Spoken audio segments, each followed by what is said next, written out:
کوئی فائدہ نہیں ہے. اتار دو کالے کوٹ کو, پھینک دو اس کو, پھاڑ دو. نہ عدالت کی کوئی عزت ہے, تکریم ہے, اور نہ وکیل کی کوئی تعظیم اور تکریم ہے. اور اگر آپ نے آئین کو اسی طرح روندنا ہے, پامال کرنا ہے, تو میں نہیں مانتا, یہ کالا کوٹ نہیں مانتا, ایسی عدالت کو, ایسے نظام کو نہیں مانتا. ہم اس بے آئین حکومت کو نہیں. آج مجھے یہاں کھڑے ہو کر یہ محسوس ہو رہا ہے کہ ہم ایک سرزمین بے آئین میں سانس لے رہے ہیں. آج جتنی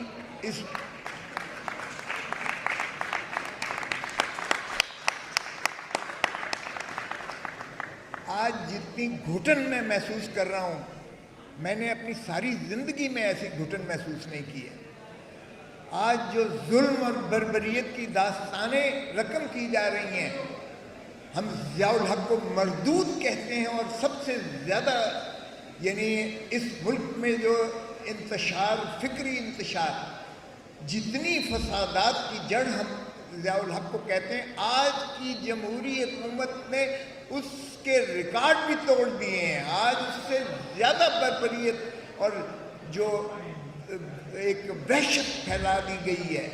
ضیاء الحق نے مردوں کو کوڑے مارے تھے,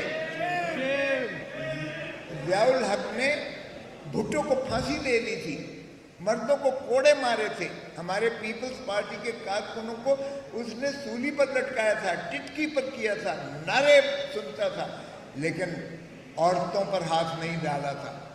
آج کی ذلت آمیز, آج کی ایسی ذلت آمیز جو رسوائی جو اس ملک میں یہ ایک ریت ڈالی جا رہی ہے, اللہ معافی دے. جس طرح پچھلوں نے کہا تھا نا جی ہم تو کچھ نہیں کر رہے تھے, وہی کر رہا تھا, یہ جانے والے بھی جب جائیں گے تو یہ بھی یہی رونا روئیں گے کہ ہم نہیں کر رہے تھے, کوئی اور کر رہا تھا. او بھائی پھر کیوں دفاع کر رہے ہو, پھر کیوں ایسی حرکتیں کر رہے ہو کہ اس کو اون کر رہے ہو. اب جس طرح سے ایک 75-80 سال کے سواتی کو جس طرح سے اس پر تشدد کیا گیا, اور رو رو کے اس نے کہا کہ میری اور میری خانوادے کی جس طرح تصویریں ننگی جو ہے مشتہری کی گئی ہے, شرمناک ہے.